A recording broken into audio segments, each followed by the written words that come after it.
Welcome to episode 434 of the Barcelona podcast, brought to you by the Blue Wire Podcast Network. I'm Reed Hilton, and joining me again is none other than the Purist, a.k.a. Jaleel, on here. And the Purist, Jaleel, I did kind of sprinkle in my 5 headlines the last 2 matches since we kind of had this booked, that it was going to be somebody to talk about certain topics. I'm going to tell you, YouTube is all over you. I had multiple people guess that, well, the Purist is coming back and making another return. So I think they're on to you. Yeah, I've been unmasked in that sense, I suppose. But thanks for having me, Dan. It's always good to be part of the show. So thank you for having me back. Yeah, I mean, I was all excited to talk about certain things, like your midfield analysis and have Busquets incorporated in that. But of course, the injury to Busquets throws all that into whack. Fortunately, you also did a video individually on Raphinha. I'm going to put both those in the description or the show notes, wherever you find it, either right on YouTube or audio. So make sure you watch those videos, but you can watch those after we also get into a lot of those topics here today. But before we get into the midfield or Raphinha or any of that, to discuss Barcelona's 3-0 win over Sevilla yesterday, the first thing you have to do is kind of go for a little bit of a victory lap and look at the La Liga standings, because Barcelona are now 8 points clear because Real Madrid failed to beat Mallorca earlier in the day. Mallorca 1-0. Marco Asensio also missed a PK. And for Barcelona, I mean, this is big news. I mean, history, I'm not jinxing it because history is history. So I'm just giving you the history. I'm giving you the fact, and do with it what you will. But Barcelona has never wasted an 8-point advantage. As we always say over and over and over again, when Barcelona are the best team in the Champions League, they always put themselves in a really good spot to win the Champions League. When they're the best team in the Liga, they put themselves in a good spot to win the Liga.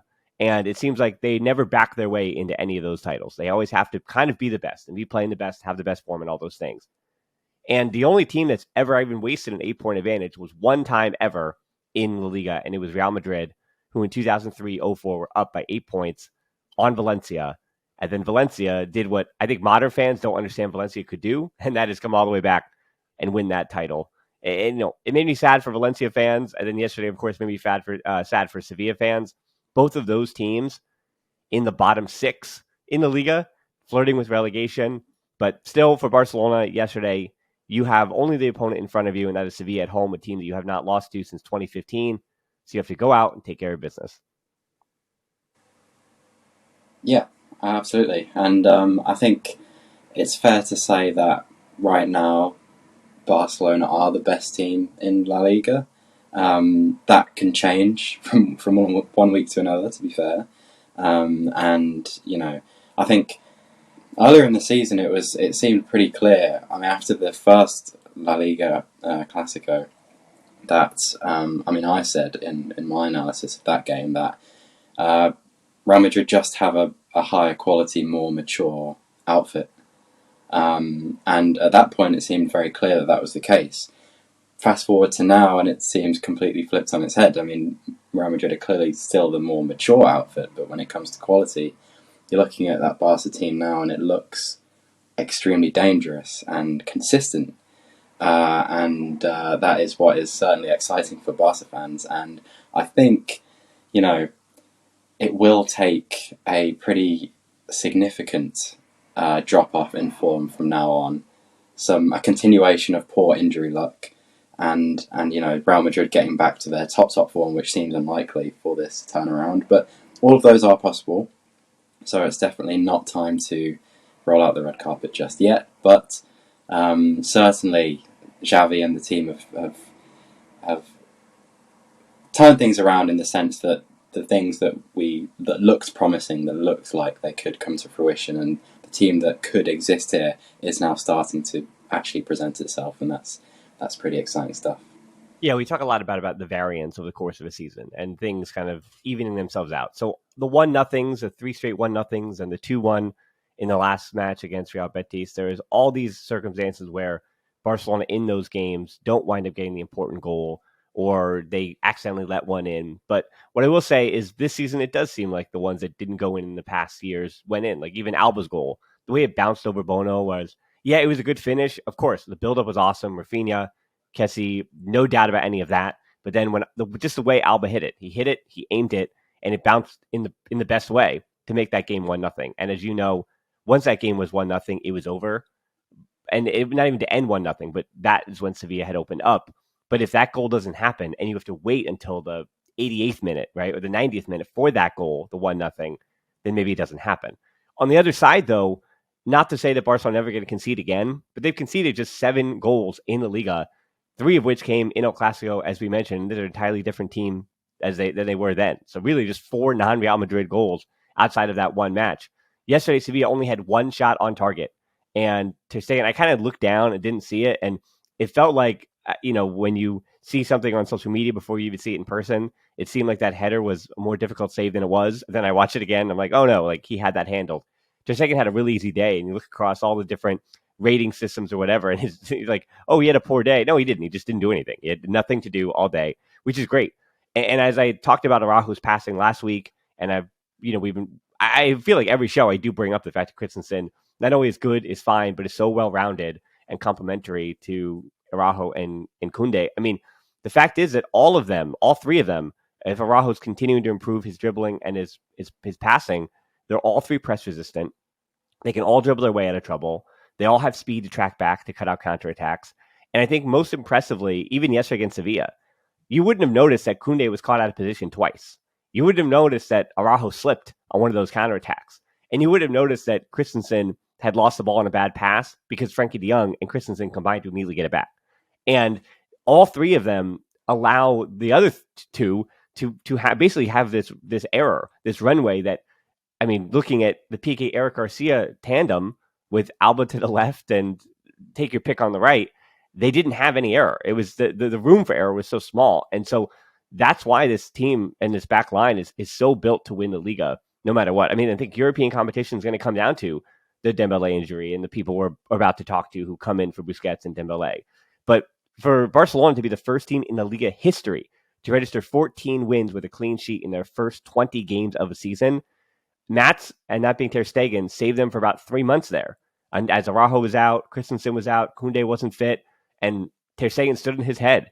And very much like I had said, Lewandowski, who doesn't look himself right now, Lewandowski saved Barca in 2 or 3 games in the first half of that season, and Ter Stegen did the same. And now it seems like everybody's healthy generally, at least on the back line, and they're all returning the favor because that back line looks completely solid, and you still have informed Ter Stegen behind in case something really does go wrong. And that is why I have, I'm not afraid to jinx Barcelona and say about an advantage in the league or anything like that, because this is the kind of defense that does not lose an 8-point lead in the Liga. Yeah, you'd think so. And I mean, you can look at all 3 of those guys you've just mentioned, and any team would be really happy to have one of them and say, oh, man, thank goodness we've got this guy who always bails us out. And to have all 3 of them, like you mentioned, is really impressive. But I mean, you look at the defensive unit as a whole in terms of the system, not just the backline and Ter Stegen. A big reason why Barca don't concede goals is because they have so much of the ball, and they have so much of the ball in the opponent's third. And, the way that the team is set up to counter-press, the counter-pressing, like you just mentioned with Christensen's error and Frankie de Jong is immediately there to press and win it back.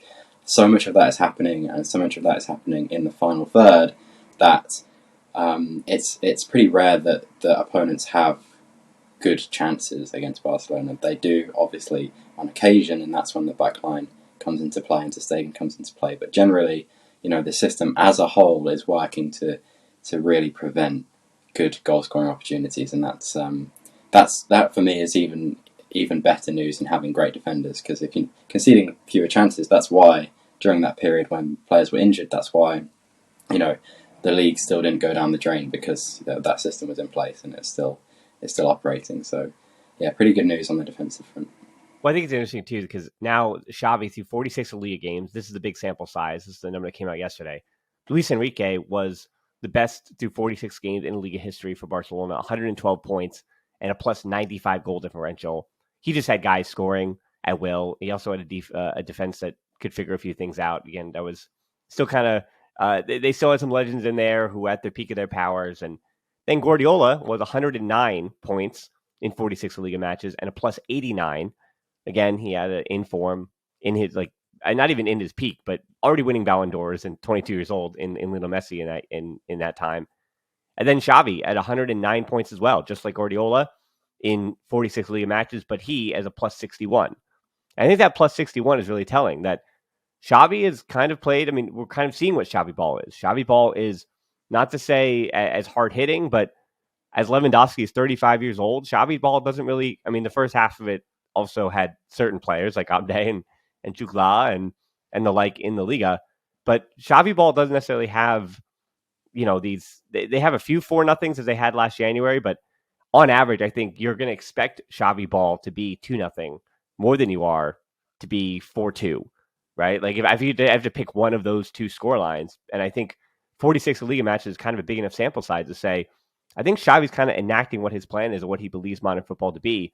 And the question always becomes, Sevilla yesterday. I mean, we were going to talk about Sevilla and Raphinha and that in a second, but when it comes to the big picture stuff, we're going to do the Europa League preview again later next week. But all those questions from the Liga and Xavi and the way that Barca defend and all those things becomes, can they do that when the competition gets better, right? Can you do that when now it's Marcus Rashford instead of, no offense, but Brian Heel in the second half, right? Like, what do you do in that circumstance? Yeah, and then it does become down to the quality of the players rather than the system, because you're going to get Koundé in a 1v1 with Rashford, for example. That it's at that point where those quality signings and the extra level of having those players is important, which is why possibly Barca struggled in the Champions League without those quality defensive players. So those games against those opposition tend to come down to those kind of moments, and we will see if this current crop has the quality to deal with it. In terms of the Europa League against Man United, I think the quality is there to definitely deal with the quality that United have in terms of that specific game. But more generally, let's not forget that this team, while young, is packed with immense quality. Pedri is absolutely out of this world. Gavi is pretty damn good as well. Frenkie de Jong, Dembele, Koundé, Christensen, Araujo. It is stacked with quality. You can't deny that. And yeah, it will tell in those bigger games, which I'm certainly looking forward to seeing. Well, I'll let you pick what we talk about next, because I think a lot of those games, I mean, with what we're now seeing from even Balde, I would consider Balde's last 2 or 3 months pretty much to be consistent. I would call it almost consistent, that you generally understand what you're going to get from Balde from game to game. Yeah, there are mistakes that happen. The own goal from Koundé in the last matchup out there, but I think you kind of know what you're going to get. And the guys who are the variables, that being Ansu, who we don't need to talk about today, Ferran Torres, I mean, I think you kind of put him almost out of the rotation at this point. You can't really rely on what you're going to get from him. But the big two names that, looking at the next now 3 weeks now, are Dembele, not Dembele, sorry, it's Dembele's replacement in Raphinha, and it's Kessie. So I ask you, Julio, where do you want to start here? Do you want to do Raphinha, because you've done, again, a video on him, or do you want to jump into the midfield? That's kind of like the deep end. The midfield Kessie thing is like the deep end of the pool. I think Raphinha, you wade your feet in and we can get into it. But yeah, do you want to start with Raphinha, or do you want to jump right in? Yeah, we can go with Raphinha to start. Yeah, so yesterday, a goal, an assist, and a pre-assist. There's, again, credit to go around. Alba picked up an assist. That was a nice assist. Alba had to score the goal. And a beautiful setup by De Jong as well, by the way, on the finish from Raphinha. Now Raphinha with 3 goals and 4 assists in 2023. That is the most goal contributions of any player. I don't care who it is, Vinny Jr., Lewandowski, Dembele, whoever it is. Most goal contribution in 23 in all competitions among players in the Liga. And you also saw the big applause from the Camp Nou from Alba and Raphinha. And I think you and I are on the same page a bit too much. I watched the Raphinha video. I've been saying a lot of the same stuff on the podcast, where if you viewed him, and when I brought on Oscar, who's a Leeds United and Kool-Aid himself, when we previewed Raphinha, I tried to get people to understand. I tried to, Julio. I did. I tried to get people to understand that if you view Raphinha as this kind of, big moment, can get the assist, can get the goal, inverted winger, then you were going to be okay with what you're getting, because he doesn't do everything all the time in a way that Xavi would want. He's not going to be on the touchline, which means, as you kind of mentioned too, he fundamentally does not fit in Xavi's system, if you will, because that right winger has got to be wide. That right interior, as we'll talk about, is the connector between the numerical overloads on the left and that right winger who's supposed to be, again, out wide, going to 1v1 situations, which is antithetical to what Raphinha provides you. So as I kind of told people too, you've got to be patient and wait with Raphinha, because it's going to take him, especially him, time to figure out how he can fit in a system that kind of it doesn't belong, or he doesn't belong in that system, if they're going to continue to so heavily rely on the skill and technique and abilities of Dembele to break open matches. And, you kind of said the same thing too. Yeah, I mean, the thing that it's twofold really with Raphinha. The first is about the pure positioning aspect of it, and the fact that he would prefer to play more inside and be able to, play those right to left passes into the fullback, sort of the Messi-esque passes. But there is a sort of I don't know, role specific issue with it as well, and the issue kind of stems from the comparison with Dembele because of how frequently Barca look to that right winger as their destructive force in the final third. So the passing combinations happen, the space is created on the right winger receives it, and then they're the ones then that has to then make something happen. Decisive pass, dribble past the player, do something special to create a goal. And because Dembele is so good at that, abnormally good, really, when you look at, world football and the quality of wingers and how Dembele can beat a man on either foot or, completely blister them for pace or even play, a nice through ball into the box or something. Dembele is so incredibly effective at doing that when Raphinha is not quite as good or, can't beat two men if he's, two against one or doesn't quite find the right ball into the box, he looks inferior. In terms of that pure final moment of, I've got space, okay, now I have to do something special. And he is inferior in that moment, or at least he's less consistent.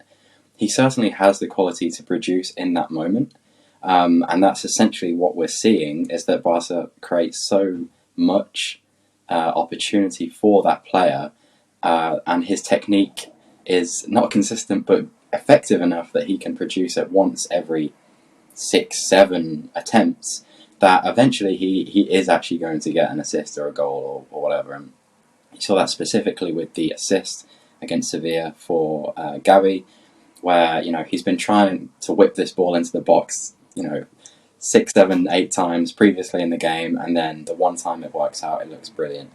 And that is the frustrating thing. He's not going to provide the consistency of end products that Dembele is. He's not going to provide the variety of end product as well in terms of the dribbling and the crossing and the through balls.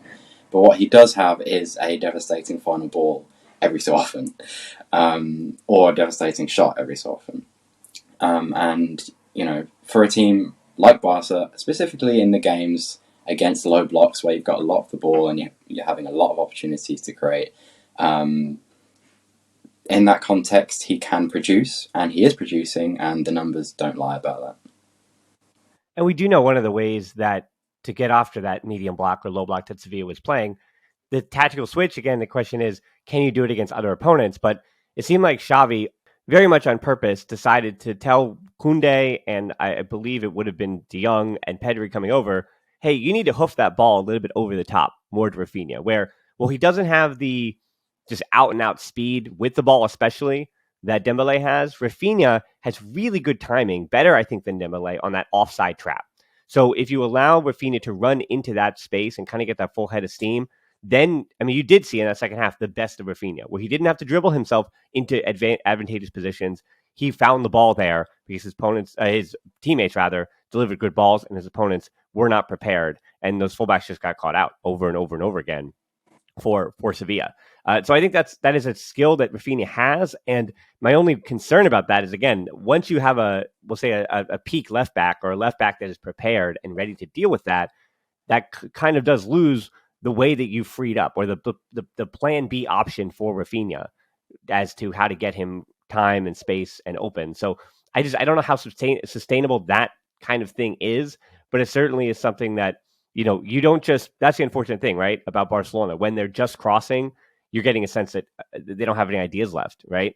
But it seemed like even yesterday where, Gabi, I think, is crossing and improving ever so slightly. But I also think that it wasn't just Gabi's just going to throw these into the box, Lewandowski get to it, or Kessie especially make some kind of run in and get your head on it. I think the variety of how Barcelona was trying to attack that medium and low block. I think that is what I think a lot of Kool-Aids want to see. But again, the question continues to always be, Julio, is that skill adaptable to better competition, if you will? Yeah, it's a really interesting point you make about Raphinha's running power, because that is true, and that is definitely an advantage over Dembele. And that was kind of typical of Barca's approach in that second half against Sevilla, which will sort of lead on to the question you just asked me. Xavi very much said, okay, rather than trying to intricate pass our way through this, we're going to be a bit more direct, but like you said, in a more considered way. So it wasn't just throwing balls into the box; it was timing of run on the blind side of the fullback, and that worked for Raphinha's goal when Frankie de Jong played the ball into Jordi Alba, and he then crossed for Raphinha. It worked for Pedri, floating it over to Raphinha at the back post, and he should have done better in that moment. And that was very much a calculated move from Xavi by putting De Jong and Pedri in that double pivot, Barca's two most creative passes from deep outside of Raphinha, in order to find those runners into the box as a different solution to the low block problem, rather than the typical pass and move rotation on the flanks, which was really good to see. And I think having that option will be very beneficial against higher quality sides. However, higher quality sides probably aren't going to play the way that Sevilla played in that game. So United's coming up. They've played pretty consistently a sort of 4-4-2 or 4-2-3-1 mid-block against Arsenal, against Man City. I'd expect a similar situation against Barca. So sort of how Bayern played against Barca, with very compact. The line is still high, but it's not a super high press, so it's very compact in the middle of the pitch. That kind of strategy of getting the runners in behind is going to be less effective against that, because there's going to be less time on the ball for the players to pick up and play a pass, basically. So for these kind of games, very useful that those different approaches are being developed. But for the bigger games, it's unlikely that that's going to be relevant. It would have been useful against Inter, though, and I do think that the tactics, could have. Well, that happened a long time ago anyway, so we won't wrap it up. Well, exactly. That I think the Barcelona, especially, I think it perfect transitions into the midfield. How we talk about how the midfield helps to attack a medium and low block, particularly the way Sevilla was sitting in that beginning of the first half, or beginning of the second half and the end of the first half, especially in the first half when Barcelona had 90% possession for 25 minutes, which I don't know how often that happens, where you get a 25-minute stretch where Barcelona really is on the front foot. But I think, again, I think it's a good transition to talk about the midfield, because yesterday, I don't know, hot take here, I know people are going to look at the Franck Kessie performance and try to extrapolate exactly what we're going to get from it. But because of Sevilla kind of, as I said in the 5 headlines yesterday, there's Cadiz, Getafe, and Elche, which I do say that I fight for the Liga the best I can, but don't watch Cadiz, Getafe, and Elche, just especially Elche. Don't watch Elche this year. It's okay. You can miss those games. But then Espanyol, Sevilla, and Valencia are the 3 teams above that. And because Valencia really is, Peter Lim is trying his best to destroy the club, but they're a mixed bag. Sometimes they come out with it. Sevilla, clearly, even yesterday they were trying to get just a point at the Camp Nou, but against sides that they should be taking points off, there's something just very chaotic about Sevilla. So still tuning into those games. And then Espanyol, you can hate watch them, but Espanyol, there's a weird thing where they just feel like they have too much quality, and Josuelo can hit the back of the net a bit too often for them to stink as much as they do. So Sevilla and Valencia and Espanyol, I think those being in the 3 spots above relegation tell you that anything kind of can happen in the Liga outside of almost, we'll say, the top 2. But hey, Mallorca just took the scalp of Real Madrid, because I think any of the top 10 can beat each other, with the exception of, I think, Barcelona actually at the present moment. But everybody else, even Real Sociedad, taking their L's this weekend. So it's kind of like anything can happen. And you are going to expect throughout the second half of this year, knowing that Barcelona's found it out and figured out. And great point on Inter Milan too, that boy, I would love not only for Araujo to be healthy, that would be wish list number 1, but to go back in time and have Xavi say, hey, this is my midfield setup. This is what I want to do. So this is the point where, again, I tell people, how about this? Why don't you go down to the show notes first, watch his YouTube video, then come back, because I'm going to be referencing like crazy and blowing it all up. in my defense, it has been out for what, almost 2 weeks. So I think people really already need to have seen it because we're going to blow up some of that here. Because when Busquets goes down, and it cannot, and we're in the year of our Lord 2023, and we're saying this, that when Busquets went down, you went, okay, so now Xavi's system is going to have to radically change. But not because it's built around Busquets, but because each midfielder in that midfield four to get everybody to play together, it all makes a lot of sense. You have, as you say, the pivot in Busquets, the controller in De Jong, and of course I'm going to rely on you a lot to like really explain and flesh out these roles. But the pivot in Busquets, the controller in De Jong, the inside forward in Gabi, and the right interior in Pedri. Now, what happens is against Sevilla, Kessie comes on for Busquets, and that throws everything out of whack because instead of building up in that 3-2-5, I mean, you could call it a 4-1, but really it's a 5. When you build up in that way and then switch along those roles, it does mean that you're taking the players that were fitting those profile of those roles and putting them in different spots. Because immediately, the answer was, of course, to put Pedri as the pivot. And then Kessie becomes right interior because Kessie is not a pivot. Again, which is counterintuitive to what people believed when Kessie was coming. And yes, he had played in a double pivot at AC Milan, but that system that they had, that being AC Milan, is different than the way that Barcelona play.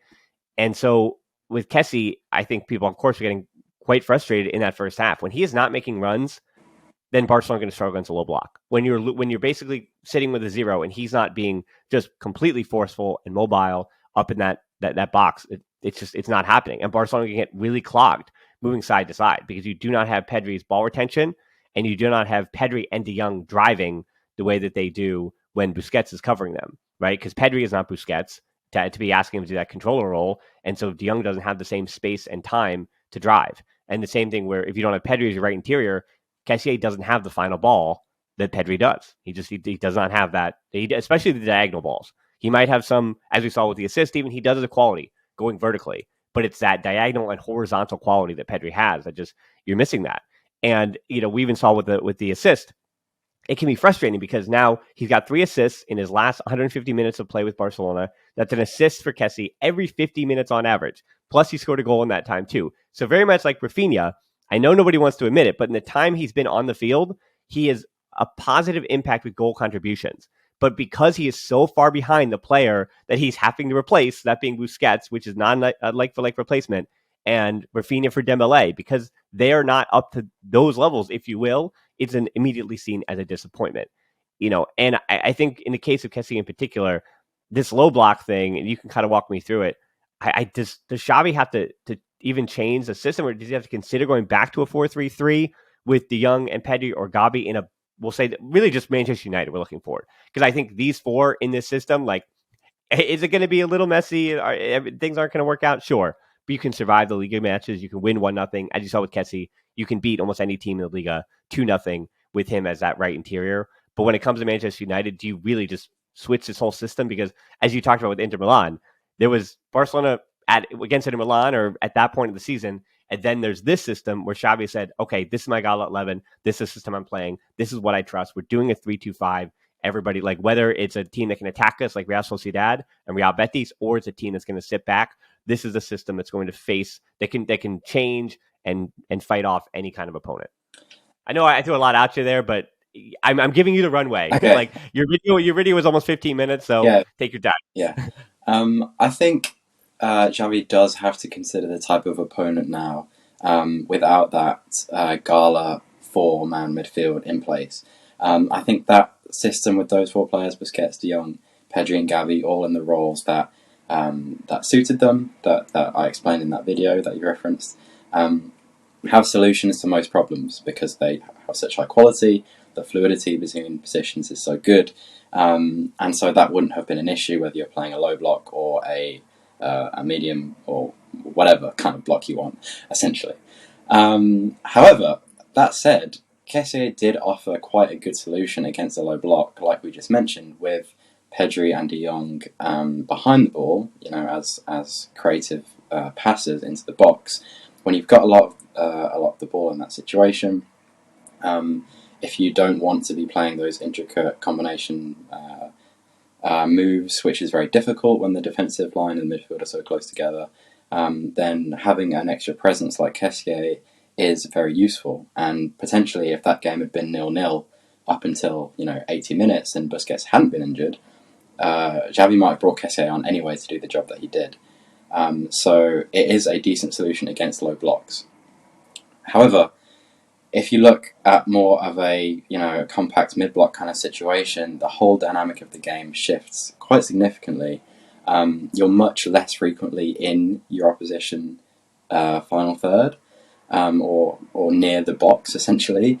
So if you look at like I just said, the second Bayern game, for example, a lot of the game is about build up and trying to breach that compact mid block, and then you enter the space in the final third and you have to attack it. Kessie would be, in my opinion, from what I've seen of him now, much less useful as a right interior in that kind of situation, because he's not anywhere near as comfortable between the lines or under pressure as Pedri. Pedri essentially becomes a number 10 at that point, when the build-up is happening on the left. He is given freedom to become an extra man. He is very often between the lines. His ball reception is incredible on either foot. He can shift away from the defender and then find a pass. Kessie just isn't doing any of that. I'm actually working on a Kessie video right now, which at time of recording this podcast should be out tomorrow. So I'll be talking about a lot of this stuff then. Essentially he's just much poorer as a creative 10. I mean, he isn't a 10. What he is the way Xavi's using him is a second striker, effectively, a box presence. And if you're not going to be in the box often against more of a mid-block team, then his skill set, or lack thereof in terms of his creative presence and quality between the lines and progressive passing, is probably going to hold him back too much for him to be valuable in that kind of setup. We've sort of addressed why he doesn't really work as a pivot, because, he's not reliable enough on the ball, essentially. Yeah. His first touch is clunky and so on. As a controller, the guy to the left of the pivot, the more progressive guy, the role that De Jong has been playing, he's not progressive enough, anywhere near progressive enough, Kessie. He makes very few progressive passes. He's almost always playing the safe ball. Nor is he progressive in terms of carries. So now you're looking at it and thinking, well, maybe it's best that he actually doesn't play. We get Gavi back into midfield as a more quality either controller or a 10 between the lines, and then get either Ferran or Ansu back on the wing to have for a bit more penetration. That is going to be the big debate for Xavi in the United game, because I haven't studied United properly yet, so I'm not entirely sure about the mechanisms of their defence and whether Kessie would be useful, but purely looking at it from a general perspective of they're probably going to play a compact mid-block, Barca probably aren't going to have a lot of time in the final third, it's unlikely for me that Kessie becomes the reliable right interior that's also going to have to be very integral to build-up as well. Don't forget that. So that wasn't an issue against Sevilla or against a low block. You don't have to worry about build-up. You're already in the final third. But that becomes then an issue against a more aggressive team. So, long story short, I think it's definitely questionable whether Kessie has the quality to translate this performance against Sevilla into a broader, more well-rounded performance against a more aggressive side. And at that point, Xavi has to think, well, maybe I go back to the previous system of playing a proper forward on the left and get Gavi back into midfield. Well, I think it is a positive sign. I think what I'm positive about after yesterday's performance against Sevilla, and yes, Sevilla did, they just turned over and died. That's true. But the fact that De Jong and Pedri and Gavi were asked then to do different things once Kessie came on the field, but the way they adapted in really positive ways. I mean, I thought De Jong was excellent. People disagreed with me. I didn't think he was so great earlier in the week against Real Betis, and people kind of let me hear that they thought he was great. But this time around, I think De Jong was great against Sevilla yesterday. I mean, he was really important to not only build up, but he was very comfortable stepping in, being less progressive with the ball, not dribbling as much, being patient. And his decision-making, as we've kind of been talking about him under Xavi for this whole time, if his decision making ever kind of figured out and it didn't feel like everything is chaos, like the fact that he goes at an opponent because he can dribble, because he can pass, he seems to be. We're talking specifically when Barcelona has the ball, which they did for, again, like 70+% of the time yesterday. When Barca has the ball, it's a chaotic good. And now it feels like under Xavi, he really has figured it out. That I know it seems like chaos, but I think that being De Jong and Xavi, have a good understanding of, here's when I do this, here's the triggers to that, here's when I do this, here's the triggers to that, But and then playing kind of within himself that way. I also think that Pedri has really, really helped in that regard because Pedri is such an intelligent footballer positionally. De Jong can effectively break out from any position, whether he's a pivot or he's, as a controller. He can break forward, he can drift across, he can do whatever, and Pedri picks it up. So you saw against Sevilla, they were essentially side by side for a lot of the second half, but they're constantly rotating, and having a player like Pedri next to De Jong, whether Busquets is there or not, has really freed him up, in my opinion. And the two of them create such a well-balanced, high-quality, control-heavy midfield that it's a really, really effective partnership. And that's why it's such a shame in some ways that, Busquets is out, because that reduces the breadth of Frankie's potential movement, which is a shame because he's very effective breaking lines in terms of his runs as well, his movement. But even restricted, like you said, against Sevilla, restricted positionally, he's found a balance in his own game that that makes him look like the player that he should be, because technically he has ridiculous quality. And yeah, I'm really enjoying what Frankie de Jong is doing at the moment as well. Yes, I'm positive that Frankie and Pedri and Gabi were all excellent yesterday, even after losing Busquets. That they figured out a way to incorporate Kessie into that midfield. So there is this idea that if Kessie is the one that you need to rise to the occasion and you need to get him where he needs to be, like we just talked about, his profile, you cannot change who a player is radically in 2 or 3 weeks, but there is some kind of solidity that could be found.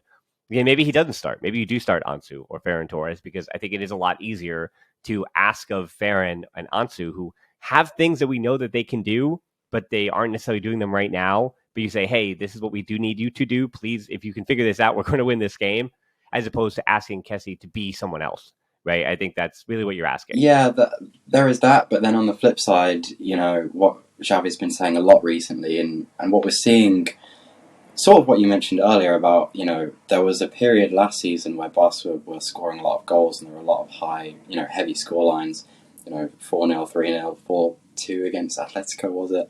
It was a bit, it did feel a bit basketball-esque from Xavi ball. It's becoming gradually more control-heavy, and that shift to playing 4 midfielders, and specifically playing Gabi instead of Varane or Ansu, is heavily linked to the lack of dispossessions that Gavi offers compared to Ansu or Ferran, who actually lose the ball quite a lot, and that is detrimental to the control heavy style that this team is moving towards. So, looking at it through that lens, maybe Xavi says, okay, actually, I would rather gamble on Kessie in midfield for the sake of having Gabi on the left, which gives us a lot better ball retention in that area of the pitch. So it's... Well, yeah, I mean, you had the left back spot to that too, that Alba and Balde are better, and they figured it all out with Gabi as that inside forward. Like, that is figured out and fortified in a way that, you're right, for Ferran and Ansu, because of the way in which they lose the ball, and especially with Ansu, unfortunately, the positions in which he's losing the ball. If you look at that heat map, that left back, whether it is Alba or whether it is Balde, must defend and must set themselves up in the rest defense to defend for the anticipation of those two losing the ball, in a way that Gabi, the position in which he loses the ball, again, is usually a little bit farther inside when he's going to make the final move. And the one time this week that Gabi lost the ball in a pretty much bad spot, Christensen got on his horse and it became a viral meme. You know what I mean? Because the one time that Gabi loses it in a spot when he shouldn't, the whole back line, including De Jong and Busquets, bust all the way back and it winds up being a good moment as opposed to a negative moment. But you're right. I think the where they lose those players lose the ball, again, you also lose something because we've seen against Real Betis with Balde, who, I mean, again, was excellent against Real Betis, man of the match for me. And then you have Alba yesterday against Sevilla, showing that he still has plenty of quality, especially in Barcelona at 90% possession, and you're not asking Alba to defend at all. That's a great circumstance for Alba to be in. But again, I do also think Gabi as that inside forward with his work rate, as you mentioned, like Gabi's positioning is so essential horizontally as much as vertically. Like we keep talking about De Jong and Pedri and their verticality and how their skill sets do allow Barcelona in build-up, where they already have build-up, we're getting the ball back, with ball retrievals, all those things. Pedri and De Jong are so essential that. But I mean, I've been so happy to see, and Gabi, especially again when Kessie came on, there was this idea that okay, Gabi's just going to be pushed to the left wing, and he's going to be that. That was my concern when that happened. I was like, okay, Gabi's now just a left winger in more of a 4-3-3 kind of setup, and he's going to be just stuck out there. But that wasn't the case at all. His movement was still terrific, and I mean, Gabi truly like that. It isn't just like De Jong. It's not just chaos. Like I know people are like, oh, he's just fighting and he's kicking everybody, and there's the idea of Gabi, but positionally, his sense is just tremendous. And because of his skill and technical ability on the ball, he doesn't put you at a disadvantage when he's playing in that final third. Yeah, definitely. And you can talk about his energy and counter pressing is just ridiculous. He covers ground Yeah. so insanely quickly. Whenever there's a dispossession, he is there immediately. And obviously, he's aggressive enough that either he wins it back or gives a foul away, which is exactly what Xavi wants. So yeah, it is a role that really, really suits him, and he is very comfortable there with an overlapping Balde or Alba. He is obviously going to have to score goals and create assists from that position, which he recently is doing. So, the consistency of whether he can continue that over a season is the big debate of whether this is the future for him in that position or not. So yeah, I think the biggest, probably the guy who loses out the most is probably Pedri, and that's a shame for me because I've been championing him as a 10 or as a right interior for so long because of the adaptability he has in the positional sense and his just chameleon-like ability to do whatever he needs to do in that moment. And he is taken quite far away from the penalty area, when he has to play next to De Jong, unfortunately. That may become an issue against quality teams, against United. When you need, because you saw against Real Madrid when he was playing, as the right interior, he was so integral to the control of the game, but also, moving the ball into that zone, into Dembele. And it's a big loss not having him there, I think. He obviously can give a lot from a deeper position. He helps control the game, and that's super useful. But I'm a little bit biased in this one because I have been saying it for so long that I want him as Barca's main creative presence in the final third alongside Dembele. But that is an area of the pitch that gets significantly weaker without Pedri in it. So that is maybe my biggest concern about all of this. But like you said, the rest of the pieces fall into place very nicely, and it's not as if Pedri can't play that deeper role. He obviously can, and he's just one of the best players in the world. Let's be honest. I agree. I think, yeah, there's not much more to say about Pedri again. I'm going to run out of things to say about Pedri if we keep talking about him. So we're going to put a pin in that, and I think it's time to put a pin in this one. Julio, I do have a little bit of bad news. I think when it comes to YouTube, I feel like many of those who subscribe or follow me are already subscribed or followed to you. So I don't have too many more people, I think, to offer you. But that said, what are you working on right now? I think you already kind of let us know what's coming next. But yeah, some even beyond Barcelona, what are some of the ideas you have cooking up there on your YouTube channel over there at the Purist Football? Yeah, so in the immediate future, we've got this Kessie video that I mentioned. We're going to do a United preview. We'll have analyses for both the United games as well, so full match analyses of both legs of the Europa League playoff game. And then further into the future, it's an interesting one. I'll probably be working more on... I'm quite interested in sort of football philosophy at the moment, of why teams play the way they do. Pep Guardiola's positional play, what is the fundamental idea behind it? How do coaches like Ancelotti and others veer so differently from that, and it's something that is very interesting to me at the moment. So I may be doing. I did mention on Twitter that I might do a series on positional play. I'm not sure exactly what it's going to look like, but I will be delving deeper into the fundamentals of football philosophy. If that's interesting to anyone, then come on over and hopefully that'll be fun to explore.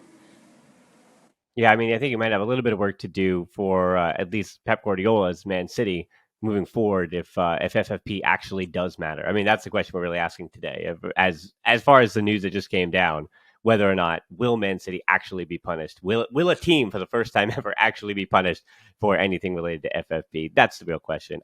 You're nodding your head no, No, and I feel like they won't. no, they will not. So that's okay. But anyway, again, follow him on Twitter, on YouTube. That's all down in the show notes below. We're on Twitter and Instagram at the Barcelona Pod, also on TikTok, close Facebook group, the Barcelona Podcast, also on Discord with a similar community, Patreon, and we're on YouTube as well at the Barcelona Podcast. Most importantly, though, thanks so much for listening to the show. Until next time, we'll talk to you soon. And Forza Barca.